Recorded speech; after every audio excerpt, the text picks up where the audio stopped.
नरसी ग्रेवाल जी के पास में 20 साल से ज़्यादा का डायरेक्ट सेलिंग का तजर्बा है और उन्होंने 70 लाख से ज़्यादा लोगों की टीम को हिंदुस्तान में खड़ा किया है। स्पेशली हम लोग ज्वाइनिंग कैसे करवाएं, अपॉइंटमेंट कैसे लें, इस प्रकार के जो बहुत बेसिक और बहुत महत्वपूर्ण पॉइंट हैं, उन सारे पॉइंट्स को इस इंटरव्यू में छुआ है। 2042 में डायरेक्ट सेलिंग कहाँ पे हो सकती है, वो विज़न भी आपको देखने को मिलेगा। एक एक सेकंड बहुत इंपॉर्टेंट है, गवाइएगा मत। दोस्तों नमस्कार, आदाब, सत श्री अकाल। चैट विद सुरेंद्र वत्स के नए एपिसोड में आप सबका बहुत बहुत स्वागत है। आज हमारे पास हमारे साथ एक ऐसी पर्सनैलिटी हैं जिनका कमिंग सून का वीडियो जब हमने डाला तो उसी वीडियो को देखने वालों की और उसके ऊपर में कमेंट्स करने वालों की लाइन लग गई और वो बताता है कि लोग उनसे कितना प्यार करते हैं और उनका व्यक्तित्व कितना बड़ा है। आइए हम सब लोग मिलकर स्वागत करें। आज हमारे मेहमान हैं नरसी ग्रेवाल सर। ग्रेवाल सर, बहुत बहुत स्वागत है आपका चैट विद सुरेंद्र वत्स में। Thank you sir, thank you very much, बहुत बहुत शुक्रिया। और वत्स साहब, मैं आपका धन्यवाद देना चाहूँगा। और मैं आपको काफ़ी दिनों से जानता हूँ क्योंकि मैंने आपकी एक वीडियो देखी थी सर। 5 साल या 45 साल। अरे क्या बात कर रहे हो सर, और सीरियसली? हाँ, बिल्कुल वीडियो देखी थी मैंने आपकी। और आपसे नेटवर्क मार्केटिंग में आप तो 2001 से आ गए थे, मैं 1 साल के बाद आया था, 2002 में आया था दिसंबर में। जी जी। तो आपकी वीडियो सुनी थी, उससे मैं बहुत प्रेरित था और मुझे लग रहा था कि वत्स साहब से मिलना चाहिए, लेकिन आज मुलाकात होगी। बड़ा अच्छा लग रहा मुझे। नहीं, मैंने बहुत नाम सुना है आपका सर, सेम इंडस्ट्री में है तो मुलाकात नहीं हो पाती और इच्छा थी तो आज पूरी हुई, हमारी भी पूरी हुई और व्यूअर्स की भी पूरी हुई। आपको सुन के और जान के अभी आपके बारे में हम डिटेल में बात करेंगे। आपका जो हमने कमिंग सून का वीडियो डाला ना सर, जी सर, उस पर इतने सारे कॉम्प्लीमेंट्स आए। जी सर। मैं किसको लूँ किसको छोड़ूँ उसमें था, कुछ मैंने लिए हैं, मैं आपको सुनाता हूँ फटाफट। जी सर। रितु ने लिखा है golden opportunity for us. Sheikh Sharif लिखते हैं डायरेक्ट सेलिंग के देवानंद। रवि पाल ने लिखा है नेटवर्क मार्केटिंग के बेताज बादशाह। दीपक शर्मा लिख रहे हैं role model of direct selling. Sumita Bisht ने लिखा है you are icon and backbone of network marketing.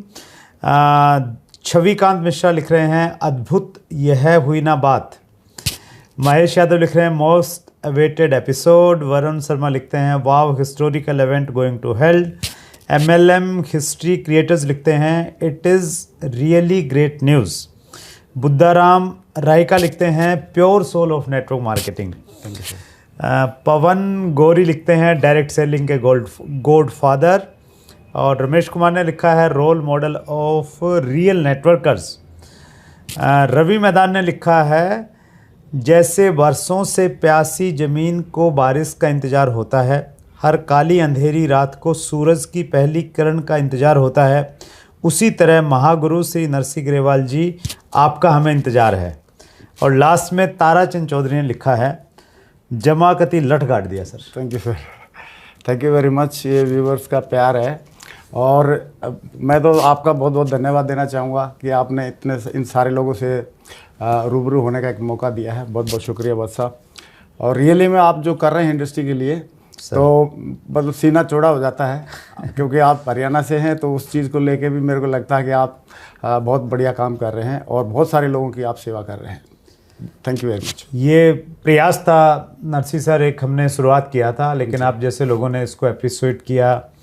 इतना सारा बिजी शेड्यूल रहता है, जो लोग आपको नज़दीक से जानते हैं वो इस चीज़ को अच्छे से महसूस करते हैं, लेकिन उसके बावजूद भी आपने समय निकाला। एक बार फिर बहुत बहुत आभार आपका आने के लिए। Thank you sir. और शुरुआत करते हैं सर आपके अब तक के सफ़र से और उससे फिर हम कुछ सबक लेने का प्रयास करेंगे। Thank you sir, thank you very much. Vats साहब, मेरा नाम तो नरसी ग्रेवाल है और मेरे जो बचपन की शुरुआत हुई थी एक गांव से, गांव में किसान परिवार से, और मैट्रिक तक मैंने पढ़ाई की थी। पढ़ाई करते करते उस टाइम पे हमारे एक ही ड्रीम होते थे, फौज में भर्ती होना है। अच्छा। और लकीली वो ड्रीम भी पूरा हो गया। मतलब हमारा सबसे गौरवशाली जो संगठन है भारतीय सेना, आर्मी में मैं भर्ती हो गया था। करीब करीब अंडर 18 में ही, 17 साल समथिंग का कुछ महीने का था। और उसके बाद आर्मी की जॉब कर रहे थे। आर्मी की जॉब करते करते मेरे को क्लरिकल जॉब थी, तो जॉब किया बढ़िया से। और वहाँ पे भी अच्छी फीलिंग आई। हम तो गांव में भैंस चराने वाले आदमी और एक गांव के परिवेश में थे, तो वहाँ पे भी हमारे को लग रहा था कि हमने बहुत कुछ अचीव कर लिया। और वहाँ पे एज ए क्लर्क की जॉब कर रहे थे तो अच्छा फील हो रहा था। और जॉब करते करते बाद में जो कारगिल वार आया तो उसमें भी मेरे को 2-3 साल वहाँ पे रहने का मौका मिला। अच्छा। कारगिल वार में भी मैं वहाँ पे DO हेडक्वार्टर में पोस्टेड था। उसके बाद फिर मैं आगरा में पोस्टिंग आई मेरी। और आगरा में जब मैं पोस्टेड था तब इस सबसे महान, पवित्र और मैं बोलूँगा लोगों के भाग्य बदलने वाली जो इंडस्ट्री है, डायरेक्ट सेलिंग इंडस्ट्री, इससे मैं रूबरू हुआ। और जब मुझे इस चीज़ के बारे में बताया गया तो मेरे को इस इंडस्ट्री की 3 बातें बहुत गजब की लगी सर। पहली बात ये गजब की लगी कि इसमें लाखों कमाने का, महीने में लाखों कमाने का और साल में करोड़ों कमाने का मौका है, लेकिन इन्वेस्टमेंट जीरो है। क्योंकि जो हम पैसे दे रहे हैं उसके बदले में प्रोडक्ट मिल जाता है। राइट। और प्रोडक्ट मिल गया तो इसका मतलब इन्वेस्टमेंट तो है ही नहीं। राइट। तो प्रोडक्ट मतलब मिल गया, इन्वेस्टमेंट जीरो है। पहला मेरे को एक क्वालिटी बहुत गजब की लगी। दूसरी पता चला कि मुझे कि इसमें कोई खास एजुकेशन नहीं चाहिए, कोई स्पेशलाइजेशन नहीं चाहिए, क्योंकि मैं नॉर्मल मैट्रिक पास करके फौज में भर्ती हुए थे, तो हमारे को अलग से कोई एजुकेशन नहीं थी। तो उसका भी मेरे को बहुत अच्छा लगा कि इसमें अलग से कोई एजुकेशन नहीं चाहिए।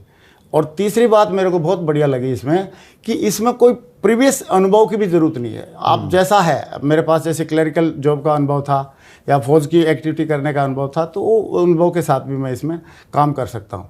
तो 3 चीज़ों से मैं इनका मुरीद हो गया, इस इंडस्ट्री का, और मैंने इसमें काम करने का डिसीज़न लिया और काम करना शुरू किया। फिर बाकी आप जानते ही हैं कि इसमें यस नो आते हैं और लोगों के चैलेंज आते हैं, वो सब आते गए, लेकिन हमने अपलाइन का और सिस्टम का हाथ और साथ हमेशा पकड़ के रखा। और उसकी वजह से जो भी अचीवमेंट्स हैं और जो भी आज पिछले करीब मैं 20 साल से इस इंडस्ट्री में हूँ, सेम कंपनी में, सेम इंडस्ट्री में 20 साल से हूँ, और 20 साल से बहुत आनंद आ रहे हैं। जॉब कर रहे थे तब भी हम आनंद लेते थे, लेकिन अभी जब से इस इंडस्ट्री में आए हैं तब से और भी आनंद आ रहे हैं। मैंने पहले 2 साल जो काम किया था एज ए पार्ट टाइम में किया था, नौकरी करते करते, उसके बाद फिर मैंने VRS लेके इसको फुल टाइम करना शुरू कर दिया।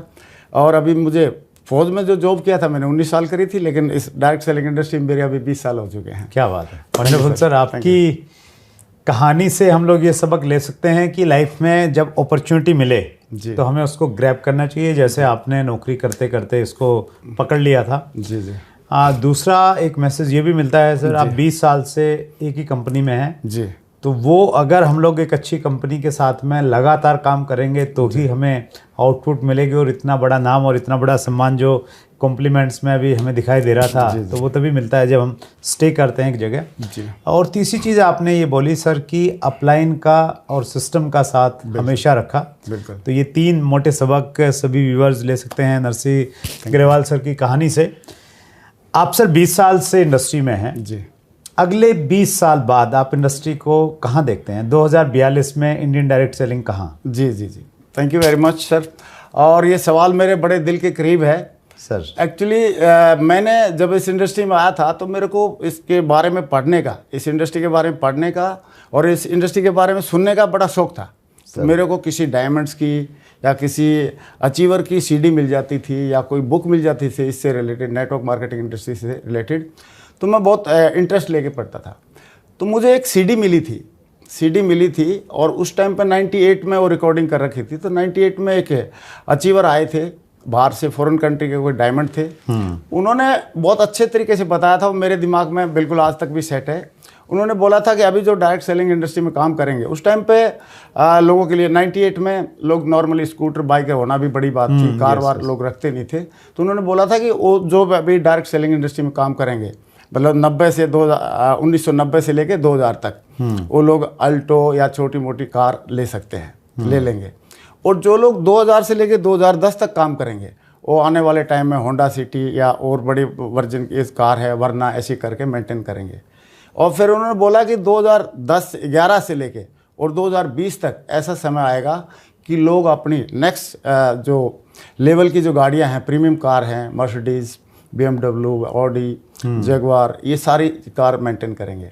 और उन्होंने एक बात और बोली थी कि अगर इंसान इसमें अपने आप को अपग्रेड करता रहेगा, लगा रहेगा और एक ही जगह पे काम करता रहेगा, तो आने वाले 2030 से लेके और 40 के बीच में पक्का इस इंडस्ट्री के माध्यम से और प्राइवेट जेट और अपने पर्सनल हेलीकॉप्टर तक जरूर पहुंच जाएगा।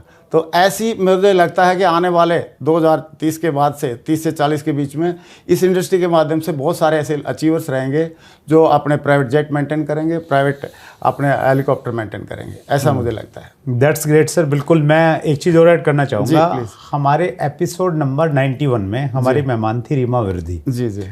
और उनकी कहानी ये है सर कि वो लंदन में बैंक में जॉब करती थी और वहाँ उन्होंने किन्हीं ने उनको डायरेक्ट सेलिंग के बारे में बताया। जी जी। तो उनको विज़न बड़ा दिखा डायरेक्ट सेलिंग का। वो लंदन छोड़ के इंडिया में आई। जी जी। और मैंने उनसे पूछा, इंटरव्यू में पूछा जी जी। कि लंदन में और अमेरिका में सुना है लोग बहुत पैसा कमाते हैं, वो सही बात है। तो उन्होंने बोला कि वहाँ लोग इतना पैसा कमाते हैं कि वो अपनी टीम की मीटिंग है ना अपने प्राइवेट जेट में ऊपर जाके 35,000 फीट पे जाके करते हैं। बिल्कुल बिल्कुल। तो वैसा हो रहा है, तो आपको लग रहा है यहाँ भी होगा? हाँ बिल्कुल होगा सर, बिल्कुल इंडिया में भी होगा, क्योंकि जो चीज़ें पहले कुछ दिन पहले मतलब यूरोप में और अमेरिका में होती हैं वही चीज़ें बाद में इंडिया में भी होती है। Yes, very true. लेकिन एक चैलेंजेस रहता है सर हमारी डायरेक्ट सेलिंग इंडस्ट्री को लेके, और 1990 के बाद से जब से इंडस्ट्री स्टार्ट हुई है तब से किसी न किसी रूप में वो चैलेंज आता है। और वो आता है मनी सर्कुलेशन, कंपनी आती हैं किसी न किसी अलग रूप में आती हैं, और इस समय वो क्रिप्टो के रूप में आ रही हैं। जी जी जी। आजकल बहुत सारे ऐसे प्लान आपको मिलेंगे जो क्रिप्टो को सेल करते हैं मल्टी लेवल मार्केटिंग के मॉडल से। जी सर, जी सर। तो ये सही है तरीका सर? क्या संदेश देना चाहेंगे एक सीनियर डायरेक्ट सेलर होने के नाते? Thank you very much. मेरी पर्सनल फीलिंग ये है सर कि हमारे डायरेक्ट सेलिंग इंडस्ट्री में मोस्टली और 99% हमारे जो प्रोडक्ट हैं टेंजिबल रहते हैं, मतलब जो हाथ में टच किए जा सकें, यूज़ किए जा सकें, प्रयोग किए जा सकें, और उसी तरह का इंडिया में माहौल भी है। तो टेंजिबल प्रोडक्ट रहेंगे तो बहुत ज़्यादा बढ़िया रहेगा। बाकी क्रिप्टो ये जैसे जो प्रोडक्ट हैं ये ऐसे प्रोडक्ट ना दिखते हैं, सही है, और ये उसमें न किसी के हाथ में है, इसमें एकदम जुआ की तरह है, ऊपर नीचे भी बहुत ज़्यादा होता है। तो इनकी बजाय मुझे तो ऐसे लग रहा है कि आने वाले टाइम में अगर सबसे ज़्यादा जो बढ़ावा रहेगा इन्हीं का रहेगा, टेंजिबल प्रोडक्ट का। और क्रिप्टो वगैरह ये सारी चीज़ें जैसे बाकी स्कीम और ये जो आते हैं वो आते रहते हैं, जाते रहते हैं, क्योंकि जो चीज़ असली होती है, अगर मान लो 2000 का नोट असली है, 500 का नोट असली है, तो नकली उसका होना ही होना है, क्योंकि लोग जिस चीज़ की वैल्यू होती है उस चीज़ को नकली भी बना लेते हैं। तो मुझे तो ऐसे लगता है कि क्रिप्टो की डायरेक्ट सेलिंग इंडस्ट्री में कोई ज़्यादा महत्व रहेगा नहीं, और जो भी विजनरी लोग हैं, जो समझदार लोग हैं, वो क्रिप्टो वगैरह से थोड़ा अवॉइड करेंगे। उनको करना होगा अलग से लेंगे, उसको यूज़ करें, क्रिप्टो में अलग से इन्वेस्ट करें, अलग से जो करना करें, लेकिन उसको डायरेक्ट सेलिंग के साथ नहीं जोड़ेंगे तो बढ़िया रहेगा। That's great, thank you so much sir. Thank you sir. आपने बहुत बड़ी टीम बनाई है सर। कितने लोग होंगे आपकी टीम में? 70 लाख से ज़्यादा होंगे सर। 70 लाख से ज़्यादा लोगों की टीम आपकी है। अब टीम में लोग जुड़ तो जाते हैं जी सर, लेकिन एक्टिव नहीं हो पाते हैं। जी सर। ये एक बड़ा चैलेंज रहता है हर डायरेक्ट सेलर के साथ में। तो लोगों को एक्टिव कैसे बनाए रखें? सर इसके लिए मेरा ऐसा पर्सनल मानना है कि सबसे ज़्यादा एक्टिव बनाने के लिए जिम्मेदार जो है मैं खुद रहता हूँ, हम खुद रहते हैं जी। अगर हम एक्टिव रहेंगे तो टीम की हिम्मत नहीं है एक्टिव नहीं रहे।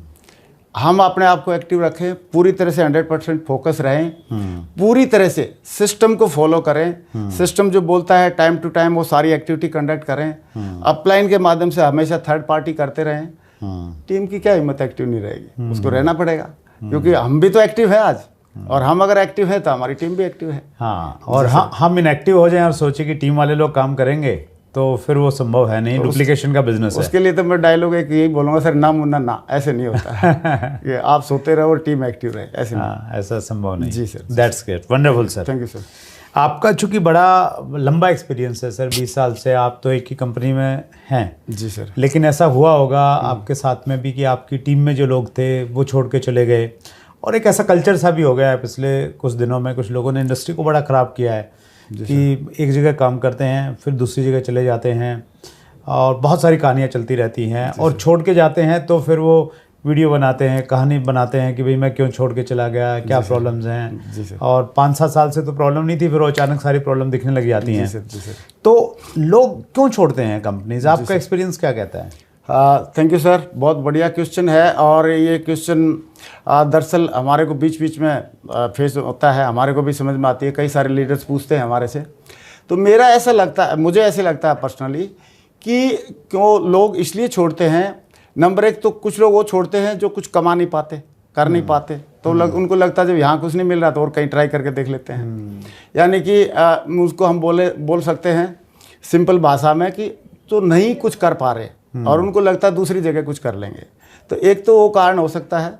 दूसरा जो कारण है लीडर्स की, अगर कोई अर्निंग कर रहा है फिर भी अगर वो छोड़ रहा है तो इसका मतलब उसकी लीडरशिप जैसे जैसे बढ़ी, अर्निंग बढ़ी, उसके साथ साथ उसकी ईगो भी बढ़ जाती है सर। ईगो भी बढ़ी और पर्सनैलिटी नहीं बढ़ी उसकी। हाँ, और उसकी समझ बढ़ी नहीं। तो इसके लिए मैं छोटा सा एक एग्जांपल मैं बताता हूँ आपको कि एक बार एक बंदा था कि उसको ना 25 साल का हो गया था।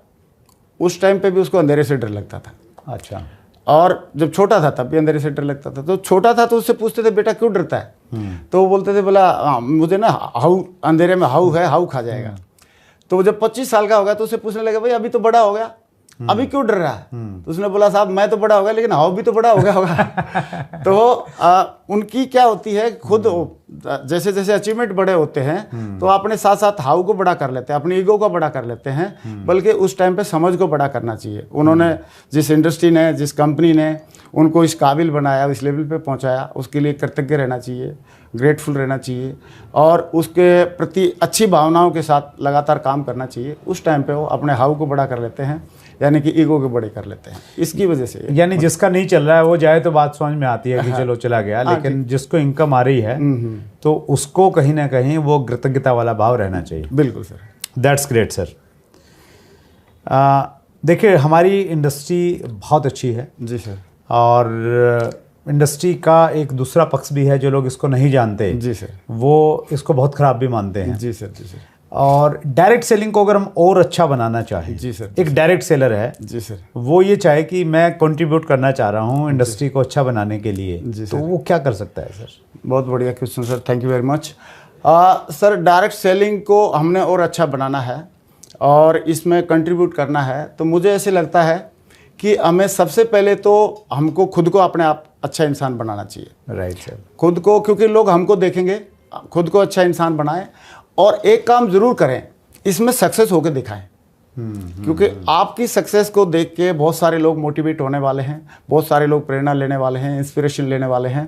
और खुद को अगर सक्सेस होकर हम दिखा देते हैं तो फिर इस इंडस्ट्री के लिए लगता है मुझे सबसे बड़ा कंट्रीब्यूशन हम दे जाने वाले हैं। क्योंकि एक आदमी सक्सेसफुल हो जाता है तो वो क्या करता है, बहुत सारे लोगों के लिए रास्ता खोल देता है। यस। सारे लोग उसको देख के और भी लोग करना चाहते हैं उसको, लेकिन एक आदमी अनसक्सेसफुल हो जाता है, 4 लोग फिर उसको देख के नेगेटिव हो जाते हैं। तो सबसे बड़ा कंट्रीब्यूशन ये कर सकते हैं कि इसमें आएँ, जिद लगाएं, पूरा कमिटमेंट दें और 100% सक्सेसफुल होकर दिखाएं और लोगों को कम ईयर करें।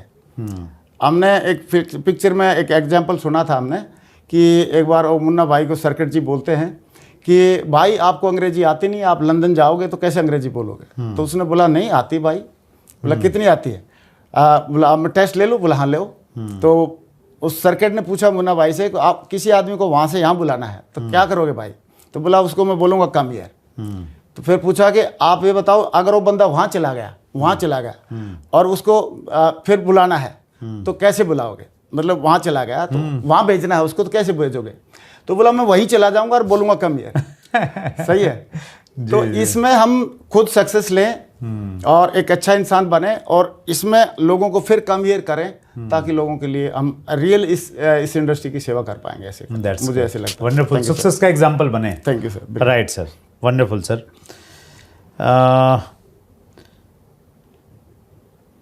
आपने सर बहुत बड़ी टीम बनाई है, कितना 70 लाख के आसपास लोग हैं। जी सर। और लोग तभी आए हैं जब ज्वाइनिंग हुई है, तो ज्वाइनिंग की लाइन कैसे लगा दें? Thank you sir. Sir joining की लाइन का तो एक ही तरीका है मुझे जो समझ में आता है। मैंने इस इंडस्ट्री में आने के बाद बहुत सारे आप जैसे और बहुत सारे लीडर्स को सुना है कि ये ग्रेट इन नंबर्स का गेम है। ग्रेट इन नंबर्स का है, तो हम ग्रेट इन नंबर्स में सारी चीज़ें करें।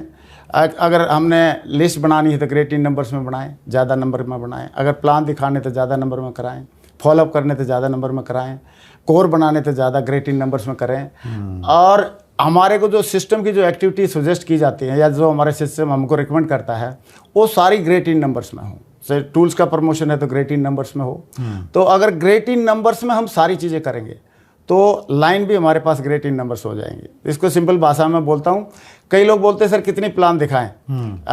मैं उनसे पूछता हूँ कि भाई आप कितने बड़े चेक चाहते हो, तो वो बोलते हैं हम थोक के भाव में चेक चाहते हैं। तो मैं बोलता हूँ थोक के भाव में फिर प्लान दिखाओ आप। सही है। तो अगर ग्रेट इन नंबर्स में हम जाएंगे और हर साइड से, चाहे हमारे बंदों को ट्रेंड करने की बात आए, चाहे उसको प्लान दिखाने की बात आए, तो ग्रेट इन नंबर से हम ये सारी चीज़ें लाइन लगा सकते हैं ज्वाइनिंग की और सक्सेस की। That's great. Thank you sir. ज़्यादा से ज़्यादा लोगों तक जाना पड़ेगा। जी सर। मतलब प्रोस्पेक्ट लिस्ट लंबी होगी तो फिर ऑटोमेटिकली सारी चीज़ें बड़ी होती चली जाएंगी। जी सर। जी सर। राइट। व्यूअर्स के बहुत सारे क्वेश्चंस हैं सर, समय की लिमिटेशन की वजह से एक ही क्वेश्चन ले रहा हूँ। जी सर। ये क्वेश्चन पूछा है स्टडी पॉइंट हब ने, प्रॉपर इन्विटेशन कैसे करें? Thank you sir. Proper invitation कैसे करें? वैसे तो बहुत सारे हमारे पास में, अपने पास में वीडियो ऑडियो रहते हैं, आपके चैनल पे भी बहुत सारे हैं सर। और लेकिन प्रॉपर इनविटेशन कैसे करें, इसके लिए सबसे बढ़िया बात है कि प्रॉपर इनविटेशन करने के लिए अपनी प्रैक्टिस बहुत अच्छे से कर लें। ज़्यादा से ज़्यादा इन्विटेशन करें। ज़्यादा करेंगे तो आपकी प्रैक्टिस हो जाएगी, और practice makes the man perfect. इसलिए ज़्यादा से ज़्यादा इन्विटेशन करने का तरीका है कि आप प्रैक्टिस करें और एक्साइटेड होकर करें, एक्साइटमेंट के साथ करें। क्योंकि ये बात फ़र्क नहीं, इस बात से फ़र्क नहीं पड़ता आप क्या बोलते हैं, फ़र्क इस बात से पड़ता है कि आप कैसे बोलते हैं। Yes yes. एक्साइटमेंट के साथ में करें। और तीसरा जो पॉइंट है जो मेरे को ज़्यादा समझ में आता है वो है कि लोगों की क्या रिक्वायरमेंट है।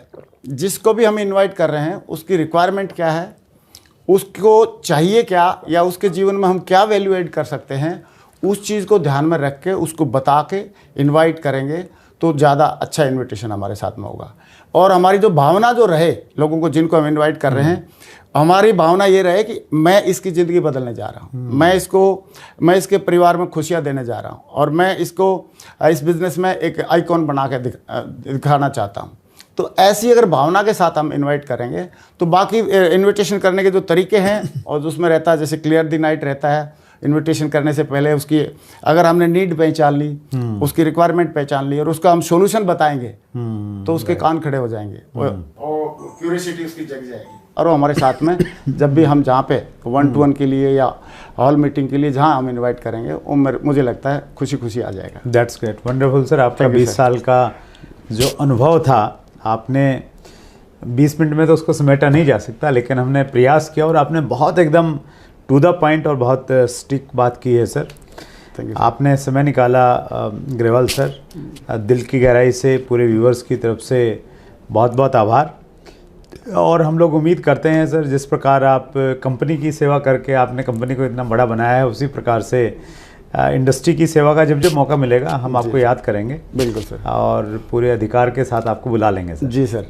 बस आप कहें तो मैं एक बात और ऐड करना चाह रहा हूँ। प्लीज़। मेरा जो बिलीव है इस बिज़नेस में और सिस्टम में, डायरेक्ट सेलिंग इंडस्ट्री में और इस सिस्टम में, इस कदर तक है कि अभी मेरा बेटा पिछले 5 साल से इंग्लैंड में पढ़ाई करके आया है। अच्छा। 2014 में गया था, 2019 में आया, जस्ट कोरोना से पहले। राइट। और उससे वो मेरी सक्सेस को देख रहा है, मेरे जज्बे को देख रहा है, जुनून को देख रहा है, सारी चीज़ों को देख रहा है।